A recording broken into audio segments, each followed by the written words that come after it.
السلام علیکم ورحمۃ اللہ وبرکاتہ۔ رمضان کے روزے رکھنے کے بعد تمام مسلمانوں کو عید کا انتظار ہوتا ہے، اور عید ایک خوشی کا دن ہوتا ہے۔ عید آپس میں ملاقات کا دن ہوتا ہے، مسلمانوں کی اجتماعیت کے اظہار کا دن ہوتا ہے، اللہ کا ذکر بلند کرنے کا دن ہوتا ہے، تکبیرات پڑھنے کا دن ہوتا ہے۔ مومن کی خوشی اللہ کی رضا میں ہے، اللہ کی عبادت میں ہے، اللہ کی اطاعت میں ہے۔ عید کے دن بھی مخصوص کاموں کی ہمیں تعلیم دی گئی ہے، یعنی عید کا دن بھی فارغ دن نہیں ہے، بلکہ اس دن بھی کچھ ایسے کام کرنے ہیں جو عبادت شمار ہوتے ہیں، جیسے عید کے لیے جانے سے پہلے غسل کرنا، عیدگاہ جانے سے پہلے صاف ستھرا ہو کے جانا چاہیے، عید الفطر کی نماز سے پہلے کچھ نہ کچھ کھا کر جانا چاہیے، کوئی بھی چیز کھائی جا سکتی ہے، چاہے چند کھجوریں ہی کیوں نہ ہوں۔ عید کے دن کا ایک اور اہم عمل تکبیرات کہنا ہے، یہ عظیم سنتوں میں شامل ہے، کیونکہ ارشاد باری تعالیٰ ہے، اور تاکہ تم گنتی پوری کرو اور تاکہ تم اللہ کی بڑائی بیان کرو اس پر جو اس نے تمہیں ہدایت دی۔ تو گویا عید الفطر میں تکبیرات کہنے کا وقت چاند رات سے شروع ہو کر نماز عید کے لیے امام کے آنے تک رہتا ہے، یعنی رات کو ہی آپ شروع ہو سکتے ہیں، اور اگر رات آپ سو گئے تھے اور آپ کو نہیں پتہ چلا کہ چاند نظر آیا کہ نہیں، تو پھر آپ صبح سے بھی شروع کر سکتے ہیں۔ اور تکبیرات کے الفاظ کیا ہیں؟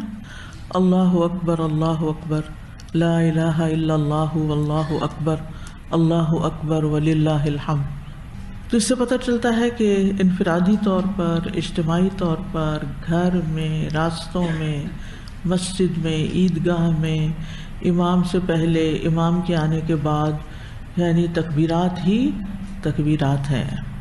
اللہ کی بڑائی ہی بڑائی ہے کہ اسی کا فضل ہے جس نے ہمیں رمضان میں کچھ عبادت کی توفیق دی۔ عید کے آداب میں سے ایک ادب کیا ہے کہ ایک دوسرے کو مل کر اچھے الفاظ سے مبارکباد دی جائے، چاہے الفاظ کوئی بھی ہو، مثلاً ایک دوسرے کو یہ کہنا تقبل اللہ منا و منکم، لیکن صرف یہی الفاظ نہیں، آپ عید مبارک بھی کہہ سکتے ہیں، بارک اللہ فیکم کہہ سکتے ہیں، اللہ یبارک فیکم، یعنی کچھ بھی جو برکت سے متعلق ہو، کیونکہ مبارک کا لفظ ہے نا اس میں، عید کی مبارک دینا کہ اللہ تعالیٰ اس عید کو آپ کے لیے مبارک کرے۔ رسول اللہ صلی اللہ علیہ وسلم کے صحابہ جب عید کے دن ایک دوسرے کو ملتے تو ایک دوسرے کو کہتے تقبل اللہ منا و منک، اللہ مجھ سے اور آپ سے قبول فرمائے۔ یہ افضل اس لیے ہے کہ یہ صحابہ کے الفاظ ہیں۔ ایک اور چیز یہ ہے کہ یہ عید کی مبارک افضل وقت یہ ہے کہ انسان نماز پڑھنے کے بعد دے، آتے ہوئے سب تکبیرات پڑھتے رہیں، ایک دوسرے کو ڈسٹرب نہ کریں، مسجد میں بیٹھ کے باتیں نہ کریں۔ پھر یہ ہے کہ عید کے دن سب گھر والوں کو عید کے لیے نکلنا چاہیے۔ ام عطیہ کہتی ہیں کہ رسول اللہ صلی اللہ علیہ وسلم نے عید الفطر اور عید الاضحیٰ کے دن پردہ نشین جوان عورتوں اور حائضہ عورتوں کو نکلنے کا حکم دیا، لیکن حائضہ نماز سے علیحدہ رہیں، یعنی صف کے بیچ میں نہ بیٹھیں، پیچھے بیٹھیں، اور بھلائی اور مسلمانوں کی دعا میں حاضر ہوں۔ میں نے عرض کیا یا رسول اللہ صلی اللہ علیہ وسلم، ہم میں سے جس کے پاس جلباب نہ ہو، اس سے کیا پتہ چلتا ہے کہ عیدگاہ میں کیا پہن کے جانا چاہیے؟ خوبصورت کپڑے، غرارے اور لہنگے نہیں، جلباب، بڑی چادر، چاہے سلی ہوئی ہو چاہے ان سلی ہو، یعنی خواتین بھی ضرور جائیں، اور خصوصاً اس دن صدقہ بھی کریں، چاہے چھوٹی سی کوئی چیز، اور کچھ نہیں، کھجوریں ہی لے جائیں، وہی ایک ایک کسی کے ہاتھ پہ رکھ دیں۔ صدقہ ضروری تو نہیں کہ پیسوں کا ہی ہو، کسی بھی چیز کا ہو سکتا ہے، لیکن سوال یہ کو خالی ہاتھ نہ موڑیں، کچھ نہ کچھ جو بھی میسر ہو دے دیں۔ نماز عید کے لیے آنے جانے میں راستہ بدلنا چاہیے۔ جابر بن عبداللہ بیان کرتے ہیں کہ عید کے روز نبی صلی اللہ علیہ وسلم راستہ تبدیل کیا کرتے تھے، واپسی پہ اب آپ فارغ ہیں، روزے بھی ختم، عید کی نماز بھی، سارا کچھ، نیکی کا وقت تو نہیں ختم نا، اب رشتہ داروں کے پاس جائیں، میل ملاقات کریں، سوشلائز کریں، کھائیں پئیں، کھلائیں پلائیں، حال چال پوچھیں، لیکن اس میں بھی حدود اللہ کا خیال ضرور رکھیں، حدود اللہ کا خیال رکھیں۔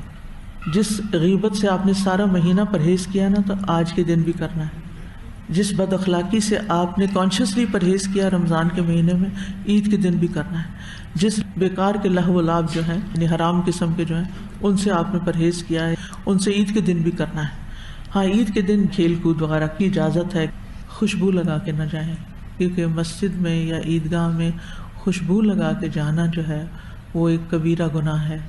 دوسری بات یہ ہے کہ اگر آپ نے میک اپ کیا ہوا یا زینت والا لباس ہے تو آپ اچھی طرح اپنے آپ کو ڈھانک کے جائیں، ایکسپوز نہ کریں اپنی خوبصورتی کو.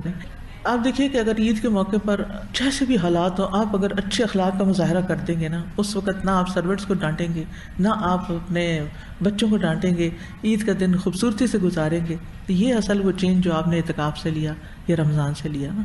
یعنی ہمارے اندر اتنا اسٹیمنا تو بن ہی جانا چاہیے نا روحانی طور پر کہ ہمارے اندر برداشت پیدا ہو جائے.